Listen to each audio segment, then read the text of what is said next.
ಎಲ್ಲರಿಗೂ ನಮಸ್ಕಾರ. ನನ್ನ ಸಹೃದಯಿ ಯೂಟ್ಯೂಬ್ ಚಾನಲ್ಗೆ ನಿಮಗೆಲ್ಲರಿಗೂ ಹಾರ್ದಿಕ ಸ್ವಾಗತ. ನನ್ನ ಹೆಸರು ಸುವರ್ಣ. ಇಂದು ನಾವು ತಿಳಿಯೋಣ ಕುಬ್ಜೆಯ ಕತೆ, ಧನುರ್ಭಂಗ ಮತ್ತು ಕುವಲಯ ಪೀಡ ಎಂಬ ಬಗ್ಗೆ. ಮೊದಲಿಗೆ ಕುಬ್ಜೆಯ ಕತೆ. ಕಂಸನ ಆಹ್ವಾನವನ್ನು ಸ್ವೀಕರಿಸಿ ಕೃಷ್ಣ ಮತ್ತು ಬಲರಾಮ ಅಕ್ರೂರರ ಜೊತೆಗೆ ಮಧುರಾಕ್ಕೆ ಬಂದರು. ಮಧುರಾದ ಪ್ರಜೆಗಳು ಅವರಿಬ್ಬರನ್ನು ಸ್ವಾಗತಿಸಿದರು. ಕುಬ್ಜ ಎಂಬ ಮಹಿಳೆಯು ಒಂದು ದೊಡ್ಡ ತಾವರೆ ಎಲೆಯಲ್ಲಿ ಗಂಧ ಮತ್ತು ಸುಗಂಧದ ದ್ರವ್ಯಗಳನ್ನು ಇಟ್ಟುಕೊಂಡು ಕೃಷ್ಣನ ಬಳಿ ಬಂದಳು. ಕೃಷ್ಣ, ಗೂನಿಯಾದ ನಾನು ಕುಬ್ಜ. ಕಂಸನ ಅರಮನೆಯಲ್ಲಿ ಕಂಸನಿಗೆ ಗಂಧ ತೆಗೆದು ಕೊಡುವ ಕೆಲಸ ನನ್ನದು. ನಿನ್ನನ್ನು ತಲೆ ಎತ್ತಿಯೂ ಕೂಡ ನೋಡಲಾಗದ ನನ್ನಿಂದ ಇಂದೇಕೋ ನಿನಗೆ ಗಂಧವನ್ನು ಲೇಪಿಸುವ ಆಸೆ ಉಂಟಾಗಿದೆ.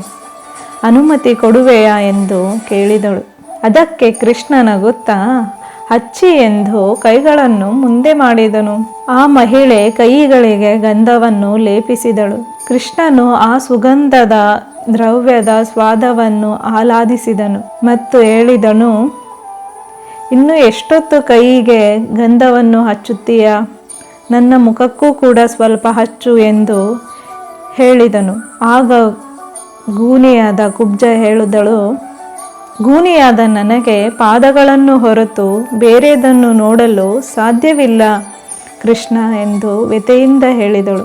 ಆಗ ಶ್ರೀಕೃಷ್ಣ ಅವಳ ಗೂನನ್ನು ಸ್ಪರ್ಶಿಸಿದಾಗ ಅವಳ ಗೂನು ಸರಿ ಹೋಗಿತ್ತು ಮತ್ತು ಅವಳು ಸುಂದರ ಮಹಿಳೆಯಾಗಿ ನಿಂತಿದ್ದಳು. ಈ ದೃಶ್ಯವನ್ನು ಮಧುರಾದ ಜನರು ಆಶ್ಚರ್ಯದಿಂದ ಕಂಡರು. ಸಂತೋಷದಿಂದ ಆ ಮಹಿಳೆಯು ಕೃಷ್ಣನನ್ನು ತನ್ನ ಮನೆಗೆ ಆಹ್ವಾನಿಸಿದಳು. ಆಗ ಕೃಷ್ಣ ಹೇಳುತ್ತಾನೆ, ನಾನು ಈಗ ಬೇರೆ ಕೆಲಸದ ನಿಮಿತ್ತ ಇಲ್ಲಿ ಬಂದಿದ್ದೇನೆ.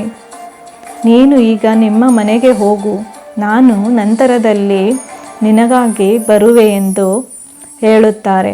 ಈ ಕಥೆಯ ಆಧ್ಯಾತ್ಮಿಕ ಅರ್ಥ ಕುಬ್ಜ ಅಹಂಕಾರ ಮತ್ತು ಕ್ರೋಧ, ಶ್ರೀಕೃಷ್ಣ ದೈವಿ ಶಕ್ತಿ.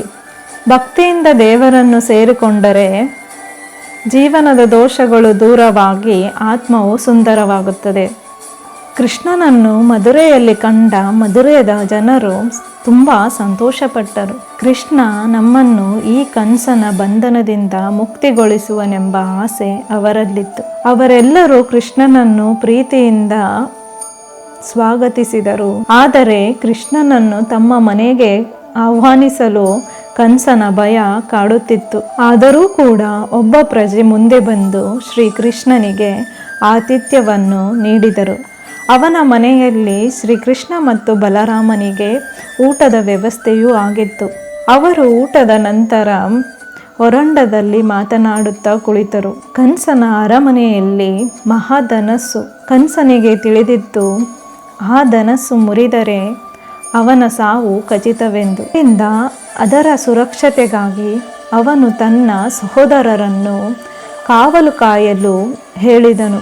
ಹೊರಂಡದಲ್ಲಿ ಮಾತನಾಡುತ್ತಾ ಕುಳಿತ ಕೃಷ್ಣ ಮತ್ತು ಪ್ರಜೆಗಳು ಧನಸ್ಸಿನ ಬಗ್ಗೆಯೂ ಮಾತನಾಡಿದರು. ನೀವು ಕಂಸನನ್ನು ವಧೆ ಮಾಡಿ ನಮ್ಮನ್ನು ರಕ್ಷಿಸಿ ಎಂದು ಕೇಳಿಕೊಂಡರು.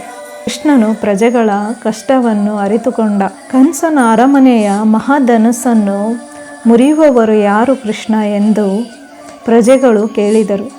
ಕೃಷ್ಣ ಪ್ರಜೆಯ ಮಗನನ್ನು ತೋರಿಸಿ, ಈ ಮಗುವೆ ಆ ಧನಸ್ಸನ್ನು ಮುರಿಯುವವನು ಎಂದು ಹೇಳಿದ.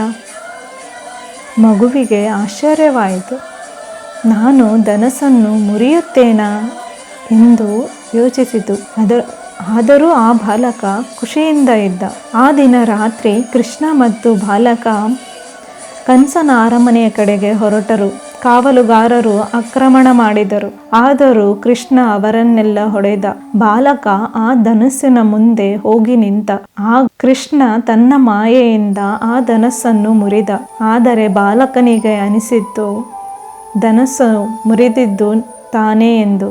ಅಲ್ಲಿದ್ದ ಕೆಲವು ಕಾವಲುಗಾರರು ಅದನ್ನು ಕಂಡು ಆ ವಿಷಯವನ್ನು ಕಂಸನಿಗೆ ತಿಳಿಸಲು ಓಡಿ ಹೋದರು. ಆ ವಿಷಯವನ್ನು ತಿಳಿದ ಕಂಸ ಭಯಗೊಂಡ ಮತ್ತು ತನ್ನ ಅರಮನೆಯಲ್ಲಿದ್ದ ದೈತ್ಯ ಆನೆಯನ್ನು ಆಕ್ರಮಣ ಮಾಡಲು ಆದೇಶಿಸಿದ. ಮರುದಿನ ಕಂಸನ ಆದೇಶದಂತೆ ಕುವಲಯ ಪೀಡ ಎಂಬ ಆನೆಯನ್ನು ಮಧುರದ ಒಳಕ್ಕೆ ಬಿಟ್ಟರು. ಆ ಆನೆಯು ದೈತ್ಯವಾಗಿತ್ತು. ಮದವೇರಿದ ಆನೆಯು ಜನರಲ್ಲಿ ಭಯವನ್ನುಂಟು ಮಾಡಿತ್ತು. ಅಂಗಡಿಗಳನ್ನು ಕೆಡವಿ ಹಾಕಿತ್ತು. ಮನೆಗಳನ್ನು ಕಾಲಿನಿಂದ ತುಳಿಯುತ್ತಿತ್ತು.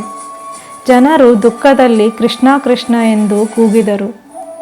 ಆಗ ಕೃಷ್ಣ ಅವರನ್ನೆಲ್ಲ ಸುರಕ್ಷಿತ ಜಾಗಗಳಿಗೆ ಕರೆದುಕೊಂಡು ಹೋದರು. ನಂತರ ಕೃಷ್ಣ ಆನೆಯ ಜೊತೆಗೆ ಯುದ್ಧ ಮಾಡಿದರು. ಮದವೇರಿದ ಆನೆಯು ಕೃಷ್ಣನನ್ನು ತುಳಿಯಲು ಬಂದಾಗ ಕೃಷ್ಣನು ಅದರ ಸೊಂಡಿಲನ್ನು ಹಿಡಿದು ನೆಲಕ್ಕೆ ಒತ್ತಿದನು. ಆನೆಯ ದಂತವನ್ನು ಮುರಿದನು.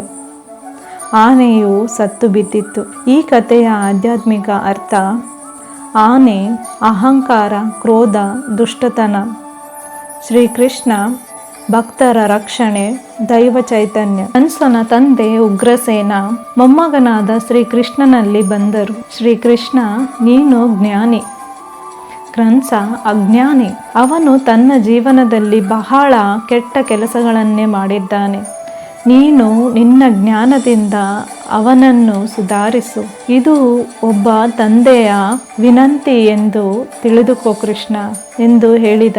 ಕೃಷ್ಣ ತಾತನ ಮಾತನ್ನು ಸ್ವೀಕಾರ ಮಾಡುತ್ತಾರೆ. ನಾನು ಪ್ರಯತ್ನಿಸುತ್ತೇನೆ ತಾತ ಎಂದು ಹೇಳುತ್ತಾರೆ.